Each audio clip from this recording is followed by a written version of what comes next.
ہمارے حضرت ایک بات فرمایا کرتے تھے کہ جو دیندار بننا چاہتے ہیں ان کو دیندار بننا آتا نہیں ہے. دیکھو ہر چیز سیکھنی پڑتی ہے. آپ اگر صحت مند بننا چاہتے ہو تو کیا صرف محنت سے بن جاؤ گے؟ صحت مند بننا آنا چاہیے. وہ ڈاکٹر بتائے گا، حکیم بتائے گا،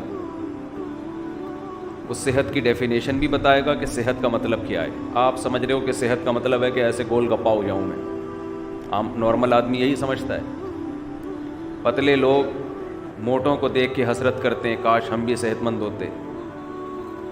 ڈاکٹر سے پوچھیں گے وہ کہے گا پتلے کو تو زیادہ صحت مند ہے. عین ممکن ہے ڈاکٹر یہ کہہ دے. موٹا آدمی بہت باریک کو دیکھ کے افسوس کرتا ہے کاش میں بھی ایسا ہلکا پھلکا ہوتا. ہو سکتا ہے وہ بیچارہ بیمار ہو جس کی وجہ سے اتنا باریک ہے. تو ڈاکٹر آپ کو بتائے گا بھائی صحت کی ڈیفینیشن یہ ہے کہ اتنا کولیسٹرول ہو، اتنا فیٹ ہو، شوگر اتنی ہو، بلڈ پریشر اتنا ہو، وغیرہ وغیرہ، ہڈیوں میں کیلشیم اتنا ہو.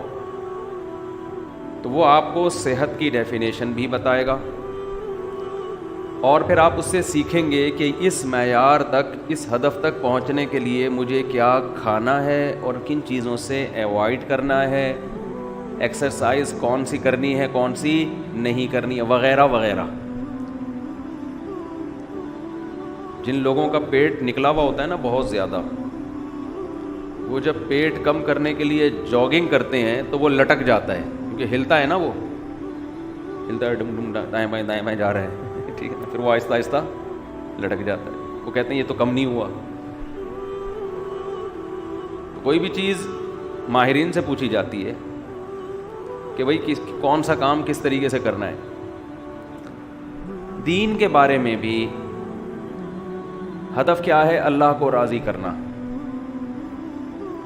تو اللہ سے پوچھا جائے گا نا کہ تیری رضا کن چیزوں میں ہے. پہلے تو ہمیں یہ بتا، پھر ہمیں یہ بتا ان چیزوں کو ہم نے حاصل کیسے کرنا ہے، اس کا طریقہ کار کیا ہے. یہ چیز آپ اللہ سے نہیں پوچھتے.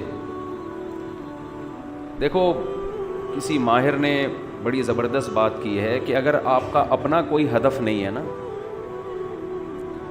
تو آپ کسی اور کے ویژن کا حصہ بن جاؤ گے. سمجھ رہے ہو؟ اگر آپ کا اپنا کوئی ویژن نہیں ہے کہ میں نے یہاں پہنچنا ہے اس طریقے سے، تو نیوٹرل رہ کے زندگی نہیں گزارو گے، کسی اور کے ویژن کا حصہ بن جاؤ گے.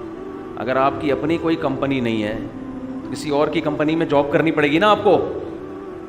فارغ تھوڑی بیٹھو گے آپ، اس کے کاروبار کو بڑھانے کا ذریعہ بنو گے. تو یا تو اپنا کاروبار بڑھا لو یا کسی اور کے ہاں ملازم لگ کے اس کا بزنس.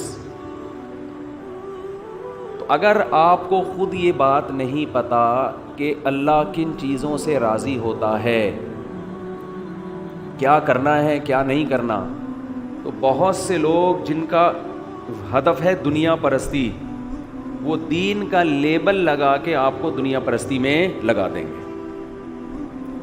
کیونکہ ہمارے ہاں گیٹ اپ دیکھا جاتا ہے،